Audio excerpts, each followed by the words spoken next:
AP MP Kesineni చిన్ని మీడియాతో మాట్లాడుతున్నారు. ఆయన ఏం మాట్లాడుతున్నారు లైవ్లో చూద్దాం. కోర్టు ఉత్సవాలుగా పూర్తి జడ్జిమెంట్ రావాల్సి ఉంది. ప్రిలిమినరీ జడ్జిమెంట్ ప్రకారం మాకు అందిన సమాచారం ప్రకారం ఉత్సవాలు జరుపుకోవచ్చు.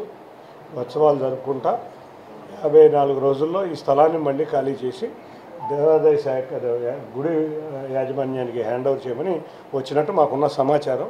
అంతేకాకుండా పూర్తి జడ్జిమెంట్ రాగానే కాపీలన్నీ కూడా అందిస్తాం. మాకు వచ్చిన జడ్జిమెంట్ ఇవాళ రైతులు కూడా నిజంగా కోర్టుకు కూడా వెళ్ళి విన్నవించుకున్నారు. వాళ్ళు విన్నవించుకున్న విషయం చేరలేదు. వాళ్ళు హైకోర్టు ఆఫ్ ఆంధ్రప్రదేశ్లో వాళ్ళు విన్నవించుకున్నారు. మేము నిన్న ఎఫిడవిట్ వేయలేదు, ఈ దొంగ ఎఫిడవిట్లు వేశారు కాబట్టి ఇది న్యాయం జరగాలని.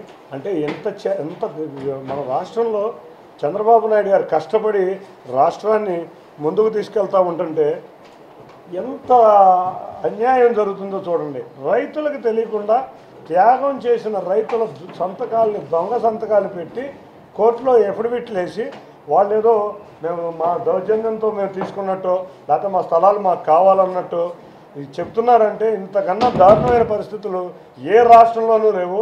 గోండా రాజకీయాలకి కుట్ర రాజకీయాలకి అన్నిటికీ కుట్ర రాజకీయాలు అంటే ఒక ఉత్సవం జరుగుతుంది విజయవాడలో. విజయవాడ నగరవాసులందరూ ఒక ఆనందంగా ఉంటున్నారంటే ఈ మనుషులు తట్టుకోలేదు. ఆంధ్రప్రదేశ్లో సైకో మనస్తత్వం కలిగిన వ్యక్తులు కాబట్టి ఆంధ్రప్రదేశ్లో అభివృద్ధి చెందితే వీళ్ళకి ఇష్టం ఉండదు, ఆంధ్రప్రదేశ్లో సంక్షేమం అంటుంటే ఇష్టం ఉండదు. ప్రతి దానికి చిల్లర రాజకీయం. మొన్న ఆ మధ్య వచ్చారు, అక్కడెక్కడో ఏదో జరిగిందని వచ్చారు.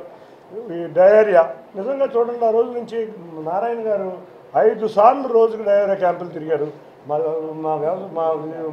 మా వైద్య శాఖ మంత్రి సత్యకుమార్ యాదవ్ గారు అక్కడ ఉన్నారు. జిల్లా యంత్రాంగం ఎక్కడో చిన్న 3 స్ట్రీట్లో జరిగిన ఒక చిన్న పొరపాటు వల్ల డయేరియా వస్తే చనిపోయారంటారు. అసలు ఎక్కడా డయేరియా వల్ల విజయవాడలో చనిపోయిన దాఖలే లేవు. రెండోది మొన్నే చూసాం, ఇదిగో రైతుల సంతకాలే కానీ ఇటువంటి అన్ని కుట్రలు కొట్లు కుతంత్రాలతో రాజకీయం నడుస్తుంది. ప్రజలకు తెలుసు. మీడియా వారు కూడా నిజాలు తేలాలించాలని మీరు ఇన్వెస్టిగేట్ జర్నలిస్టులు అందరూ అటువంటివి తేల్చి ఆల్రెడీ మీరు ఎండగడుతున్నారు. ఆ బ్లూ మీడియా చేసే చాలా మటుకు మీడియా వాళ్ళు ఎండగడుతున్నారు. ఆ బ్లూ మీడియాలో ఉన్న ఒక పేపర్ ఒక ఛానల్ పెట్టుకుని వాళ్ళ ఇష్టం వచ్చినట్టు ఆ కబ్జాదారుడు ఈ కబ్జాదారుడు ఆ కబ్జాదారుడు అంటారు. ఒక్కదానికి సాక్ష్యం ఉండదు. సాక్ష్యాలతో రమ్మంటే రాలేరు.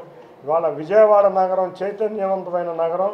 విజయవాడ నగరమే కాదు, కృష్ణా జిల్లా ఉమ్మడి కృష్ణా జిల్లా వ్యాప్తంగా మేమందరం కూర్చుని నిన్న మంత్రులు కానీ అందరం కూడా కూర్చుని 2 ఉత్సవాలు ఉండబోతున్నాయి ప్రతి సంవత్సరం. ఒకటి బందర్లో బీచ్ ఫెస్టివల్, రెండోది కనకదుర్గ అమ్మవారి సమయంలో విజయవాడ ఉత్సవం. ఈ 2 ఉమ్మడి కృష్ణా జిల్లాలో అందరం కలిసికట్టుగా కూర్చుని ఇటువంటి వినోదాన్ని అంతేకాకుండా ఆధ్యాత్మికంగా కవులను గౌరవించుకుంటాం, కళాకారుని గౌరవించుకుంటాం. ఇటువంటి కార్యక్రమాలన్నీ విరివిరిగా మొత్తం విజయవాడ ఉత్సవం ద్వారా కానీ బందర్ బీచ్ ఫెస్టివల్